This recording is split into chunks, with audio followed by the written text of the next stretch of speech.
नमस्कार, मैं हूं बिलाल मलिक और आप देख रहे हैं मेरे साथ खबर मध्य प्रदेश। खबर मध्य प्रदेश में सबसे पहले बात करेंगे शाहजहांपुर की। जी हाँ, शाहजहांपुर में मुख्यमंत्री शिवराज सिंह और साथ ही ज्योतिरादित्य सिंधिया का दौरा निरस्त किया गया। बता दें, सुबह से ही रुक रुक कर हो रही बारिश के चलते मुख्यमंत्री शिवराज सिंह चौहान और साथ ही ज्योतिरादित्य सिंधिया का शाहजहांपुर दौरा निरस्त किया गया। आपको बता दें कि लाइव वीडियो कॉन्फ्रेंस के जरिए मुख्यमंत्री शिवराज सिंह चौहान ने सभा को संबोधित किया। वहीं शाहजहांपुर नगर पालिका के कई विकास कार्यों के अनावरण सांसद महेंद्र सोलंकी और साथ ही नगर पालिका अध्यक्ष क्षितिज भट्ट ने यहाँ पर किया और साथ ही इस अवसर पर बड़ी संख्या में बीजेपी पदाधिकारी और साथ ही कार्यकर्ता मौजूद रहे।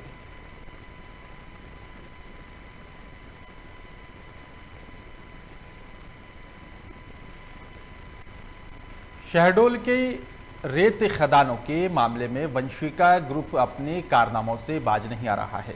खनिज विभाग लगातार रेत ठेकेदार की मिलीभगत से आज भी पॉकलेन मशीन लगाकर नदियों का अस्तित्व खत्म करते हुए दिखाई दे रहा है। वंशिका का अवैध रेत खनन लगातार सुर्खियों में है। उसके बावजूद भी जिला प्रशासन ने अभी तक कोई बड़ी कार्रवाई नहीं की।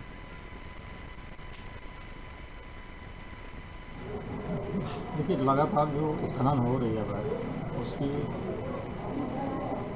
इसमें जो है कई तरह की बातें निकल के आई है और हम लोग जीतते जनप्रतिनिधि लगातार ये दबाव बना रहे हैं कि हमारे जो लोकल हैं और जो जनता हमारे इस जिले में है उनको मतलब कम रेट में कुल मिला के दिया जाए रेट। अभी जो रेट है और अवैध तरीके से खनन हो रही है उसमें प्रशासन को कई बार अपन ने रिक्वेस्ट भी दिया और उनके संज्ञान में दिलाया गया, लेकिन अभी तक जो है ये कह के टाल दिया जा रहा था कि अभी जो है 15 अक्टूबर से चालू होगा।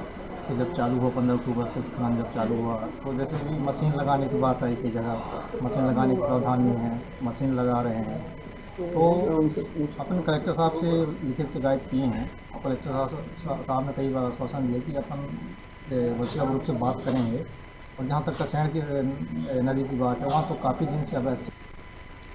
सतना जिले के सोहावल ब्लॉक अंतर्गत ग्राम पंचायत कंचनपुर की सुनौर आदिवासी बस्ती है, जिसमें यहाँ पर लगभग 40 घरों के बीच में लगे 2 हैंडपंप महीनों से खराब पड़े हैं, जिस कारण ग्रामीणों में काफ़ी आक्रोश है। तो वहीं ग्रामीणों का आरोप है कि सरपंच सचिव को कई बार इस पूरे मामले की शिकायत की गई और उसके बावजूद भी कोई कार्रवाई नहीं की गई। खराब पड़े हैंडपंप को ठीक नहीं कराया गया और इसी कारण लोग 1 किलोमीटर दूर से नदी का गंदा पानी पीने को मजबूर हैं। वहीं बच्चे बूढ़े गंदा पानी पीकर लगातार बीमार हो रहे हैं और लेकिन सरपंच की मनमानी लगातार जारी है। ग्रामीणों का कहना है कि छोटे छोटे बच्चों को लेकर रोड से निकलना पड़ता है, जिसके चलते लगातार दुर्घटना होने का भी डर बना रहता है।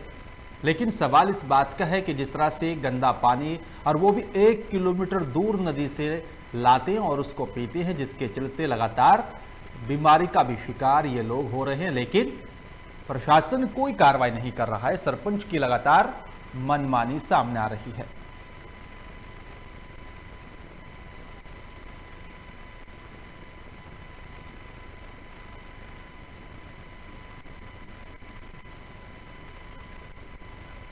का करी बहन है, कोई सुनती नहीं आना, सरपंच सुने ना कोई सुने, बोलाए तो मैं नहीं। क्या दिक्कत क्या है? का होगा पानी का, जब कोई नहीं सुना तो पानी का दिक्कत ही। पानी मतलब कैसी दिक्कत है? भाई नल है तो नल नशा आगे बनती नहीं, हम है ध्यान से ढोई थे, लड़का बच्चा पठाई थे, कहूँ गाड़ी घोड़ा कहूँ कुछ। कब से बिगड़े हैं नल? अरे होगी हुई है 15 महीना भर हो थोड़ी। हिनौती गांव में लोग हैवी ब्लास्टिंग से डरकर जिंदगी गुजारने को मजबूर हैं। मामला सतना के रामनगर तहसील के हिनौती गांव का बताया जा रहा है, जहां पर आए दिन ग्रामीणों के सिर पर मौत का साया मंडराता है। आपको बता दें कि पूरा गांव अल्ट्राटेक सीमेंट के जरिए की जा रही हैवी ब्लास्टिंग की वजह से डर डर कर जिंदगी जीने को मजबूर है। बताया जा रहा है कि अल्ट्राटेक सीमेंट प्लांट के जरिए सतना की सीमा में पड़ने वाले ग्राम हिनौती ग्राम में माइनिंग का काम किया जाता है, जहां पर फैक्ट्री परिसर के ही जरिए हैवी ब्लास्टिंग कर पत्थर निकाला जाता है और साथ ही हैवी ब्लास्टिंग के चलते हिनौती गांव में रहने वाले लोगों को काफी दिक्कतों का सामना करना पड़ रहा है। जी, इसमें कई बार हमने कलेक्ट्रेट से चर्चाएं भी की इस चीज़ के बारे में कि हमारे गांव में प्रदूषण फैल रहा है। पहली बात, पर्यावरण प्रदूषण फैल रहा है, चारों तरफ जंगल कटवा दिए गए। इसमें से हमारे बस्ती वालों को और हमारे ग्राम पंचायत हिनौती की जनता को और आसपास के लगे हुए ग्रामीण क्षेत्र की जनता को परेशान है पूरी तरह से। जो यहाँ की ब्लास्टिंग होती है, ब्लास्टिंग की वजह से आज ये स्थिति है कि बेचारों की जो घर बना हुआ है, एक तो पहली बात छत नहीं डाल पा रहे हैं ये ब्लास्टिंग की वजह से कि कल मेरा हादसा हो जाएगा, गिर जाएगा, फैक्ट्री कुछ दे नहीं गई। यहाँ तक कि बेचारों के बस्ती के जस्ट बगल से 40 टन का माल ले जाता है, पहली बात। दूसरा चीज़ है बारूद की गाड़ी, ब्लास्टिंग की जो सरकारी में नियम नहीं है कि आप बस्ती के अंदर आप ब्लास्टिंग की गाड़ी ले जाओ। वो भी हमने कई बार बोला उनको कि आप अपना ये मार्ग जो है माइंस का 40 टन वाहन जो आप गाड़ी ले जा रहे हो, पत्थर ले जा रहे हो, यहाँ किसी की मान लीजिए बस्ती में किसी लड़का किसी के ऊपर जान मारे या मनई के ऊपर गिर जाए तो कल हादसा हो जाएगा।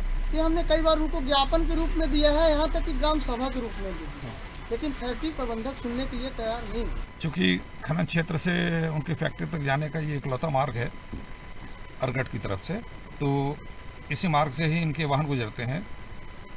इन्हें समझाइश भी दी गई है कि ओवरलोड न ले जाएं और सड़क की मरम्मत भी करें और आमतौर पे जैसे धूल वगैरह उड़ती है तो उसकी व्यवस्था करें कि सड़क पे पानी वानी का छिड़काव करें वो, और कम गति से ही इनके वाहन वहाँ जाएं।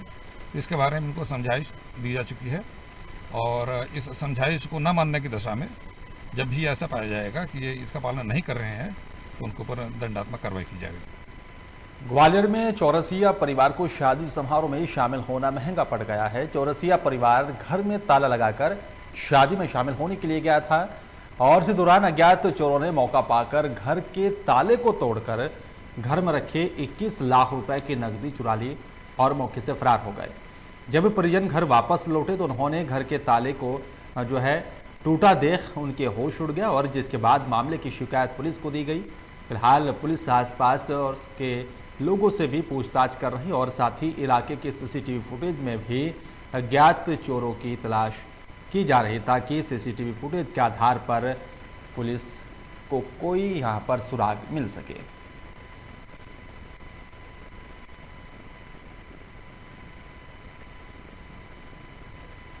ये चौरसिया कॉलोनी के निवासी अजय चौरसिया के यहाँ पर रात को जब उनकी फैमिली किसी शादी ब्याह में गई हुई थी तो रात के 12-1 बजे लगभग 9 तारीख की दरमियानी रात को अज्ञात चोरों ने उनके घर पे उसके चोरी कर ली। तो 21,11,000 रुपये की चोरी हुई और इस पर से प्रकरण पंजीबद्ध किया गया। चोरों शिवपुरी से भिंड स्टेनो का पेपर देने आए 1820 छात्र रहे पेपर देने से वंचित रह गए और साथ ही आपको बता दें कि यहाँ पर शिवपुरी जो है रेडियंट कॉलेज में स्टेनो की पढ़ाई कर रहे छात्र छात्राओं का भिंड जिले में सेंटर आया था, जिसमें यहाँ पर रेडियंट कॉलेज से ही उन्हें बोला गया था कि आपको हॉल टिकट सेंटर पर ही उपलब्ध कराया जाएगा, लेकिन सेंटर वालों ने यहाँ पर हॉल टिकट नहीं दिया, जिस कारण लगभग 1820 बच्चे परीक्षा से वंचित रह गए। इसके बाद शिक्षा ने यहाँ पर कलेक्ट्रेट ऑफिस आकर गुहार लगाई है। सर, हम शिवपुरी से स्टेनो का एग्ज़ाम देने आए हैं यहाँ आयुषी प्राइवेट ITI में। सर, हम अपने कॉलेज गए थे तो हमसे बोला गया था कि तुम्हें हॉल टिकट वहीं पे इशू कराए जाएंगे, लेकिन सर कॉलेज में हमें हॉल टिकट मतलब यहाँ पे कॉलेज में हमें हॉल टिकट इशू नहीं कराए गए। वो बोल रहे हैं कि तुम्हें रेडियंट वाले ही हॉल टिकट देंगे। सर आप बताएं हम क्या करें। कलेक्टर साहब से भी हमारी बात हो चुकी है, ADM सर से भी हो चुकी है, लेकिन वो लिखित में मांग रहे हैं और यहाँ से हमें लिखित में कोई भी कागज़ नहीं दिया गया है। शिवपुरी से आया हूँ यहाँ स्टेनो एग्जाम देने भिंड में। यहाँ पे हमारे जो डायरेक्टर सर उन्होंने बोला था कि जो हमारा आपका हॉल टिकट है जिससे आपको प्रवेश मिलेगा वो आपको सेंटर में मिल जाएगा। अभी तक हमें सेंटर से कुछ भी बाबत नहीं मिला है, इस वजह से हम एग्ज़ाम देने से वंचित रह गए हैं और हमने अपनी सहायता के लिए कलेक्ट्रेट यहाँ के कलेक्ट्रेट में आए हैं। यहाँ से हमने मुलाकात की उनसे तो ये बोल रहे हैं कि आप वहाँ चले जाइए, वहाँ पे आपको एंट्री मिल जाएगी। लेकिन हम जब वहाँ पर पहुँचे तो उन्होंने कहा आपको लिखित में दो, तो हमें यहाँ पे जब हम लौट कर वापस आए तो मीटिंग में बिजी हैं। अभी तक हमारी कोई सुनवाई नहीं हुई है, अभी तक हम व्यस्त रहे हैं। और यहाँ सुबह हम 8 बजे से निकले थे तो यहाँ तक अभी तक खाना पीना कुछ भी नहीं है। हम यहाँ पर अगर यहाँ पर एग्ज़ाम नहीं दे पाएंगे तो हम वैसे भी हमारी इतनी हालत ख़राब हो चुकी है कि हम कुछ करने लायक नहीं बचे, फिर भी हम इधर उधर कर रहे हैं। अगर हमारा एग्ज़ाम नहीं होगा तो इसकी जिम्मेदारी कलेक्ट्रेट पर दी जाएगी। सतना में प्रदेश सचिव आशुतोष द्विवेदी के नेतृत्व में तहसील कार्यालय का घेराव करते हुए कलेक्टर के नाम 6 सूत्री ज्ञापन तहसीलदार को सौंपकर जांच की मांग की है। आपको बता दें कि मझगामा पंचायत की ग्राम पंचायतों पर भ्रष्टाचार के आरोप लग रहे हैं और साथ ही जांच की मांग को लेकर जो है ये ज्ञापन सौंपा गया। वहीं सदस्य संतोष तिवारी ने जानकारी देते हुए बताया है कि इन्होंने कई बार जनपद कार्यालय मझगामा और साथ ही ग्राम पंचायतों में व्याप्त भ्रष्टाचार की जांच की मांग की है, लेकिन उल्टे उनके खुद के ऊपर ही आरोप लगाए गए थे। इसलिए इस बार उन्होंने मांग ना माने जाने पर समाधि लेने की भी घोषणा की है।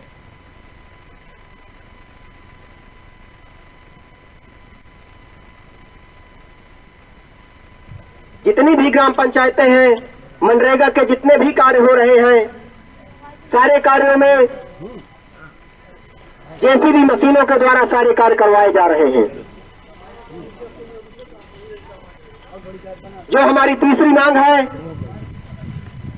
वो यहाँ पे पदस्थ इंजीनियरों द्वारा ट्रेडर्सों के फर्जी बिल बनवाए जा रहे हैं और फर्जी बिल बनवाकर करोड़ों रुपए का दमन किया जा रहा है, उस पर भी कार्रवाई की जाए। सबसे पहले तो मैं बताना चाहूँगा कि जब से मैं जनपद सदस्य हुआ हूँ तो लगातार इस क्षेत्र की जनता के साथ हो रहे अन्याय और भ्रष्टाचार के खिलाफ लड़ रहा हूँ, लेकिन जनपद पंचायत की भ्रष्टाचार इतना अधिक व्यापक पैमाने पर कैंसर की तरह फैला हुआ है कि इसको समाप्त करना असंभव लग रहा है।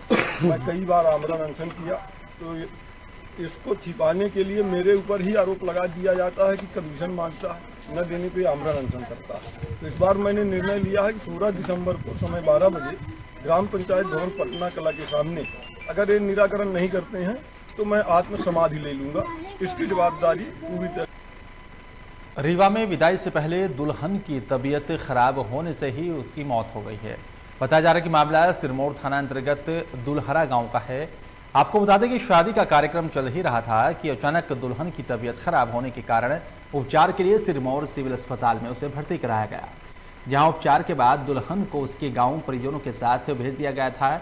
लेकिन जैसे ही विदाई का समय आया तो फिर से दुल्हन की तबीयत खराब हो गई और अचानक से दुल्हन की मौत हो गई।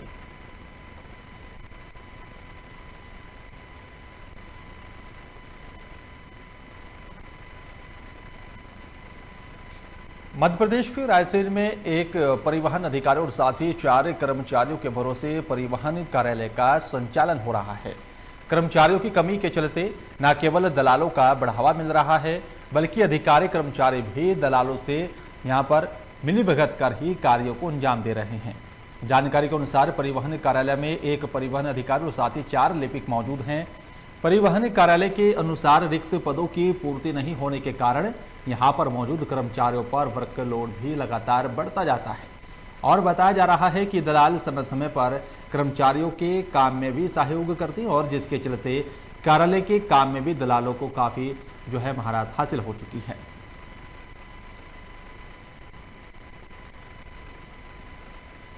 और चलिए बात करेंगे रायसेन की। जी हाँ, रायसेन में अचानक डीपीसी सीबी तिवारी ने खरबई स्कूल केंद्र का निरीक्षण किया है। आपको बता दें कि यहाँ पर काफ़ी दिनों से शिक्षक के स्कूल में जो है केंद्र पर नहीं पहुँचने की शिकायतें लगातार डीपीसी और साथ ही डीईओ तक पहुँच रही थी और साथ ही बताया कि उनके अधीनस्थ कर्मचारी और साथ ही अधिकारी भी स्कूल नहीं पहुँच रही और इसी के तहत डीपीसी सीबी तिवारी ने जो है कदम उठाया। और आपको बता दें कि यहाँ पर पहले भी कई जन शिक्षक स्कूल का निरीक्षण करना बंद कर दिया था उनकी तरफ से और वे जन शिक्षकों को यहाँ पर जो है उनका कहना है कि राजनीतिक दबाव के चलते उन्हें कई कठिनाइयों का सामना करना पड़ता है।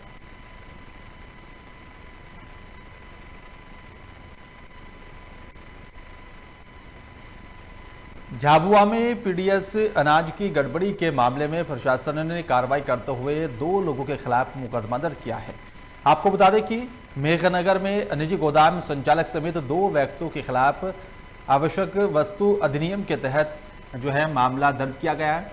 मामला पीडीएस की अनाज को यहां पर निजी गोदाम में खाली किए जाने से जुड़ा हुआ है।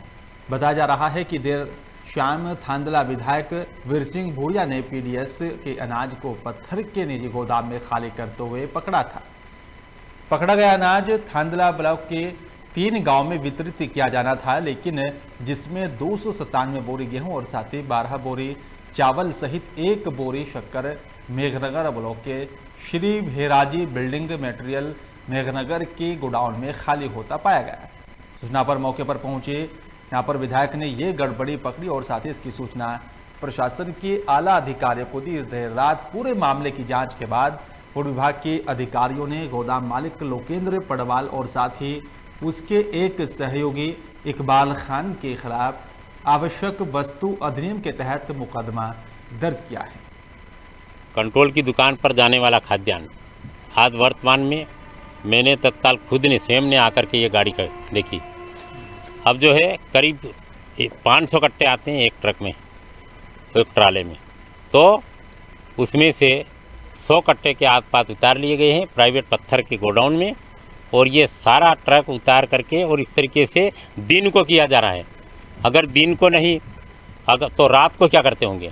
ये सारा कालाबाजारी और सब कुछ बने, जैसे ये तो धंधा है भारतीय जनता पार्टी और भारतीय जनता पार्टी की सरकार का। हेरा फेरी हुई है, इसमें प्रथम दृष्टया तो यही लग रहा है कि अपने पीडीएस का माल है, और अभी ये जांच के बाद पता लगेगा कि किस दुकान के लिए जा रहा था। हमें एसडीएम साहब श्री लक्ष्मी नारायण गर्ग जी ने सूचित किया, उसके बाद हम तुरंत यहाँ पहुँच गए और विधायक जी श्री वीर सिंह भूरिया ने सूचित किया कि ऐसा हो रहा है। हम यथाशीघ्र यहाँ पर पहुँच गए हैं, अब जाँच करते हैं, जांच के बाद जो होगी उस पर विधिवत कार्रवाई की जाएगी। है कि ये ट्रक ड्राइवर ने क्या कराया है या ट्रांसपोर्टर के मंशा से हुआ है, क्योंकि ये तो क्षेत्र जो है मेघनगर के अंदर में नहीं आते जो आप बता रहे हैं, और वो थानला क्षेत्र के हो जाते हैं। इसका मतलब कि गलत साइड में ट्रक लाया गया है। और चलिए बात करेंगे ग्वालियर के अपोलो हॉस्पिटल में एक मरीज की मौत के बाद एक बड़ा खुलासा हुआ है, जिसमें पाया गया कि यहाँ पर मरीज को चढ़ाया जाने वाला प्लाज्मा नकली है और मेडिकल लाइन में एक बड़ा रैकेट काम कर रहा है, जो कि कोविड-19 के दौरान ज़्यादा एक्टिव दिखाई दे रहा है और मरीज के परिजनों से 18 से 20 हज़ार रुपये तक की रकम मांगी जा रही है, जिसके बदले में उन्हें प्लाज्मा उपलब्ध कराने की बात कही जाती है और जिसमें कि यहाँ पर ज़रूरी अस्पताल का सर्टिफिकेट भी दिया जाता है। अपोलो हॉस्पिटल में आज एक मरीज की मौत के बाद जांच करने पर मामला सामने आया। जारोगी अस्पताल का दिया गया सर्टिफिकेट भी फर्जी हस्ताक्षर कर बनाया गया था और बताया जा रहा है कि प्लाज्मा भी नकली था, जिसकी वजह से मरीज की मौत हो गई। और वहीं पुलिस ने मामले में 2 लोगों को शक के आधार पर हिरासत में लिया और साथ ही मामले की जाँच शुरू कर दी है। वहाँ पे गया तो वहाँ पे जो RMO मिले मुझे और वो मैडम मिली, तो हमने कहा ये प्लाज्मा मैडम मुझे चेक कराना है, ये चेक वहाँ रिएक्शन कर गया, तो मैडम ने ये कार्ड दे। हाँ, ब्लड बैंक में गया। वहाँ जो आपको मिला उनका नाम जानते हैं आप? नाम नहीं जानते, दुबले एक मैडम थी। अच्छा। उन्होंने पूरा रिकॉर्ड देखा, रिकॉर्ड में कि बोले 8 बजे से 8 बजे तक 8 तारीख में कोई भी प्लाज्मा इस नाम से गया ही नहीं है। तो मैंने कहा ये कार्ड, फिर उन्होंने घर से अंदर तो सर के पास गए। मतलब अपन साफ ये मान के चले कि आपसे 18,000 रुपये लेकर के आपको फर्जी डॉक्यूमेंट दिए गए और फर्जी प्लाज्मा दिया गया। यस। उनका एक बार, दोनों का एक बार आपने जो नाम बताया, मुझे नाम बताएं। प्रमोद मौर्य और त्यागी, मिस्टर त्यागी, जो कि अपने आप महेश मौर्य और मिस्टर त्यागी।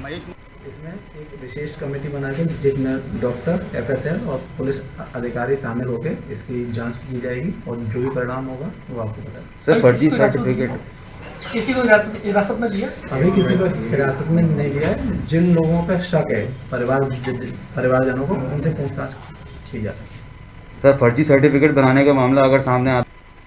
मध्य प्रदेश के दमोह में केंद्र सरकार ने आयुर्वेदाचार्य BMS डॉक्टर से अध्यादेश राजपत्र में जारी कर शल्य चिकित्सा की अनुमति दी गई है। उससे पहले यहां पर उन्हें 3 साल की MS की ट्रेनिंग भी करनी पड़ेगी और इस निर्णय का यहां पर BAMS डॉक्टर्स ने स्वागत किया है। आपको बता दें कि निजी रेस्टोरेंट में यहाँ पर आयोजित की गई एक पत्रकार वार्ता में नेशनल इंटीग्रेटेड मेडिकल एसोसिएशन ने प्रधानमंत्री नरेंद्र मोदी को इस कदम के लिए धन्यवाद ज्ञापित करते हुए जिले के समस्त डॉक्टर्स ने हार्दिक अभिनंदन करते हुए ज्ञापन जो है कलेक्ट्रेट कार्यालय पहुंचकर ADM आनंद कोपरिया को सौंपा है। बात यह है कि ऐसा पहला अवसर है कि किसी प्रशंसा के लिए कोई ज्ञापन दिया गया हो। आज तक लोग मांग के लिए ज्ञापन देते हैं, किसी की तुलना करने के लिए, किसी को डिफेम करने के लिए, लेकिन हम प्रधानमंत्री जी का धन्यवाद करने के आए हैं, अभिनंदन करने आए हैं कि उन्होंने आयुर्वेद के क्षेत्र में आयुर्वेद के मनीषियों के लिए जो MS हैं उनको सर्जरी करने की इमारत दी है, राजपत्र में प्रकाशन हुआ है। इसलिए आयुर्वेद का हर व्यक्ति, हर शख्स, हर ग्रेजुएट, हर पोस्ट ग्रेजुएट आज पसंद है कि गरीब से गरीब लोगों को आयुर्वेद की चिकित्सा कम से कम दाम में मिलेगी। पत्र में केंद्र सरकार के द्वारा स्पष्ट वर्णित किया गया है कि एक एग्ज़ाम के द्वारा BAMS चिकित्सकों को एक आयुर्वेद परीक्षा में सम्मिलित होना पड़ेगा। उत्तीर्ण हुए विद्यार्थी या जो पात्र लोग होंगे वो 3 वर्ष के लिए MS शालक्य और MS शल्य में प्रवेश रहेगा। 3 वर्ष प्रैक्टिकली प्रशिक्षण ट्रेनिंग के बाद, बहुत ही अनुभव के बाद 3 साल बाद ही निकलेंगे। एडमिशन लिए हुए पात्र शल्य चिकित्सक आयुर्वेद के माध्यम से क्षेत्र में स्वास्थ्य सेवाओं को उन्नत करेंगे। और आज हमारे ज़िले के वरिष्ठ नीमा के वरिष्ठ चिकित्सक अध्यक्ष नीमा के सब लोग नरेंद्र मोदी जी का अशोकनगर में नगर पालिका में पदस्थ दैनिक वेतनभोगी 108 अस्थायी कर्मचारी को सोमवार को स्थायी कर्मचारी के रूप में आदेश पत्र प्रदान किया गया। दरअसल विधायक जजपाल सिंह जज्जी ने यहां पर चुनाव से पहले आश्वासन दिया था कि नगर पालिका के अस्थायी कर्मचारियों को स्थायी करवाया जाएगा, जिन्हें यहाँ पर स्थायी कर्मचारी का आदेश पत्र नगर पालिका कार्यालय में प्रदान किया गया और साथ ही नगर पालिका परिषद में कार्यरत दैनिक वेतनभोगी कर्मचारियों को स्थायी कर्मी की श्रेणी में शामिल किया गया है। इस दौरान नगर पालिका के अधिकारी और कर्मचारी वहां पर मौजूद रहे।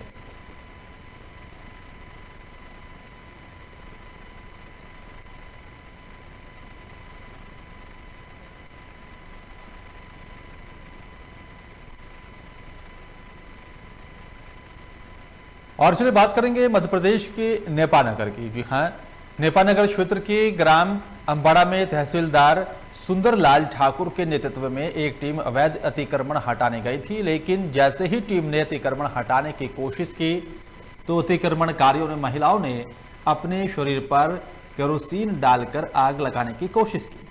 पुलिस ने महिला को समझा बुझाकर महिला को थाने लाया गया और वहीं महिला ने प्रशासन पर भेदभावपूर्ण कार्रवाई करने का आरोप लगाया है।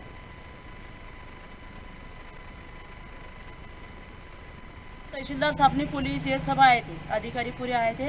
उन्होंने पूरा फेंक दिया, मेरा उठा के दुकान बनाई थी मैंने, थोड़ा टप रखी थी, वो भी उन्होंने उठा के उधर पटक दिया अलग से, वहाँ कुछ नहीं रखा उन्होंने। अतिक्रमण हटाने के दौरान आपने केरोसिन आग पे लिया? हाँ, ले लिया मैंने। फिर क्या करूँ, इज्जत का कचरा हो रहा, अपमान हो रहा, तो फिर क्या करे, मेरे लिए न्याय नहीं रहा ना। और सब देख रहे हैं और न्याय कोई नहीं कर रहा, फिर मेरा न्याय कहाँ जाएगा? मेरा न्याय कौन करेगा? मेरे को न्याय बना बस। हटेगा तो अतिक्रमण सबका हटेगा, मेरा अकेली का क्यों हटेगा? क्योंकि उनके पास सबूत है, प्रूफ है, तो वो रह सकते हैं अतिक्रमण में, और मेरे पास कुछ नहीं है तो मैं नहीं रह सकती। मामला ग्राम अम्बाड़ा के आबादी स्थित भूमि पर जो पूर्व से ग्राम का सीमेंट कंक्रीट का रोड स्वीकृत था, उस पे ग्राम के निवासी अतिक्रमण का टप एवं कच्चा टीन शेड बना लिया था, जिससे मेरे द्वारा आज काफ़ी ग्रामीणों की समस्या हो रही थी और रोड का काम रुक रहा था और रोड का काम काफ़ी प्रभावित हो रहा था, जिससे मैंने आज उसको मुहिम क्या चलाई, पक्षकार को विधि। रीवा में डीजल के नाम पर टैक्स की चोरी करने वालों के खिलाफ पुलिस ने कार्रवाई करने के लिए कमर कस ली है। आपको बता दें कि टैक्स चोरी करने के लिए यूपी से यहां पर एमपी में टैंकर से डीजल लाया जा रहा था, जिसे हनुमान पुलिस ने ही धर दबोचा।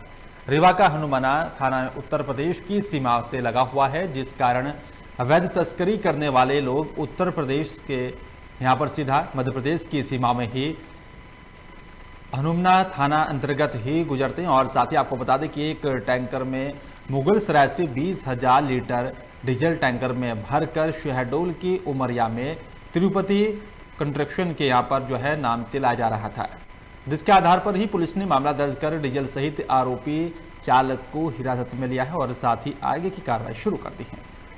ये टैंकर यूपी 66 की 6172 जो डीजल टैंकर है, इसे नुमान खान चला रहे थे। इसमें चूँकि यूपी तरफ से यहाँ आ रहा था तो इसको रोक कर चेक किया गया, तो इसमें 20,000 लीटर डीजल का बिल लगा है, जिसका बिल की कीमत है 14,14,263 रुपये। किंतु ये उत्तर प्रदेश के मुगल सराय से मध्य प्रदेश के बुढ़ार और पाली उमरिया ऐसा बड़ा कन्फ्यूजिंग एड्रेस पड़ा हुआ है, क्योंकि बुढ़ार शहडोल जिला में है और जहाँ ले जाना बता रहे हैं अमिलिया वो पाली उमरिया जिले में है। तो इसका अर्थ है कि कोई न कोई संदेहजनक इनका दिखा एक्ट, फिर गहन पड़ताल की गई तो उसमें बिल में इन्होंने स्टेट भी नहीं लिखा, क्योंकि उत्तर प्रदेश में डीजल का रेट मध्य प्रदेश से कम है। तो ये तिरुपति बिल्डकॉन नाम से इन्होंने बिल बना करके टैक्स अवेजन करते हुए करीब 2,06,7 हज़ार रुपये की टैक्स की डिफरेंस जो लिखा है उन्होंने उसका लाभ अर्जित करने के लिए।